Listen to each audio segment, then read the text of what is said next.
Our story begins in Tahlequah, where the Cherokee Nation has a new story to tell. It is a story of taking historically significant property and redeveloping that property to ensure it's environmentally safe and meets the current needs of the community. After the removal, the Cherokee Nation knew it had to establish an educational system. They did that by establishing the male and female seminary. The male seminary is located here, on this spot in Tahlequah, Oklahoma, the heart of the Cherokee Nation. In 1910, the male seminary was destroyed by fire. We have this great legacy. We face adversity, survive, adapt, prosper, and excel. And the Trail of Tears was a phenomenal, overwhelming adversity.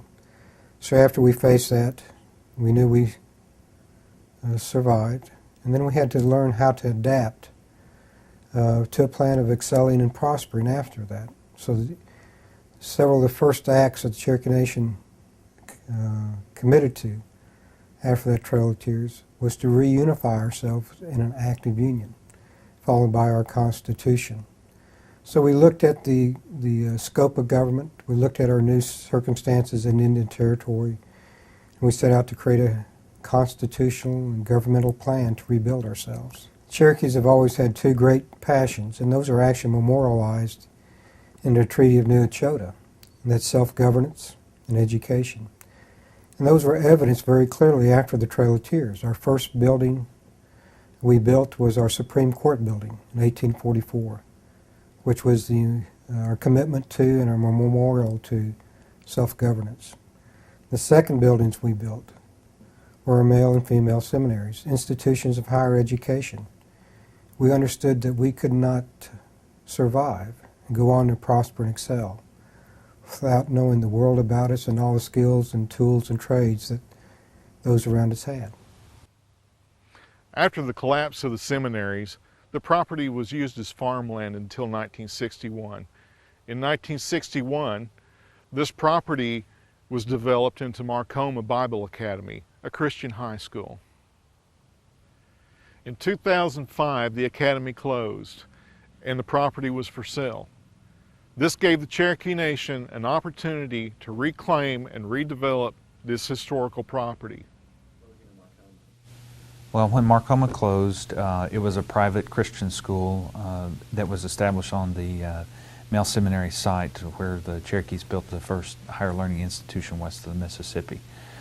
So when Marcoma campus closed, the property was unused for several years, and the Cherokee Nation was approached to acquire that piece of property. Well, when Cherokee Nation purchased the property, there was about 119 acres. And on that property there were 8 structures, which included 2 dormitory facilities, a library, a gymnasium, and 2 houses, and the chapel was part of the campus as well. The property was considered as a Brownfield project because once we got in there and we evaluated the historic usage of the campus, it was built in the 60s. Most of the facilities that were there on the campus were built in the 60s. And so we went in with the help of our environmental services group, went in and evaluated things that were inside each of the facilities. And we had everything from mold to asbestos. And so we realized that we were going to have to remediate and rehabilitate the structures. Through the EPA's Brownfield's 128A Tribal Response Grant Program, the Intertribal Environmental Council and the Cherokee Nation completed an environmental site assessment of the property. In the Brownfields program, it's dealing with properties that are hampered by contaminations, different types of contamination that hinder the redevelopment process. So this program played really well into what the tribe was wanting to do out at the Marcoma Bible Academy, which was that was the name at the time. So we deployed our people, which we have about 44 people working in an environmental group right now. And I borrowed people from other programs within the environmental group, and we did lead-based paint, asbestos assessments, and any other thing that we felt like we needed to look at out there. We determined that there wasn't anything other than lead-based paint and asbestos that we were going to run into. What we did run into was some chemicals that were used in the high school. I guess since they closed down, they just stored those chemicals, and a lot of them started to crystallize, and when those chemicals do get to that stage, then they may be a problem. So the Brownfields program came in and helped with the disposal of those hazardous chemicals. The Cherokee Nation took this property and made the focus on health, using the old dorms as offices, building a 25,000 square foot recreation center and an elder care facility. Well, the successes are just beginning. One of the first things we did was renovate the gym into a fitness center. There's probably been nothing like it in the Tahlequah area. I'm in Walmart and at the Reese's and the gas stations, and folks come up and say, "You don't realize how much we appreciate the Marcoma Gym." And we, of course, call it the Male Seminary Recreational Center. But it gives a chance to people to not only make the effort to exercise, but to join a community of people who think healthy. And that's the seed, and it's going to grow. The rest of the property will grow into programs and facilities that are focused on youth and elderly, driving us to happy and healthy people. Well, the Marcoma property was an opportunity to recover a phenomenally significant historic site, the Male Seminary. And so when we reacquired it, we zoned it. And we believed after lots of study that it should be zoned for youth and elderly. And so the Marcoma property developed into a fitness center for the young and old. And in the future, it'll be dedicated to that. So on one end of the property, we have the young folks or younger folks with our fitness center. And actually on the other end of the property, we have our PACE program, the program for all-inclusive care for elderly.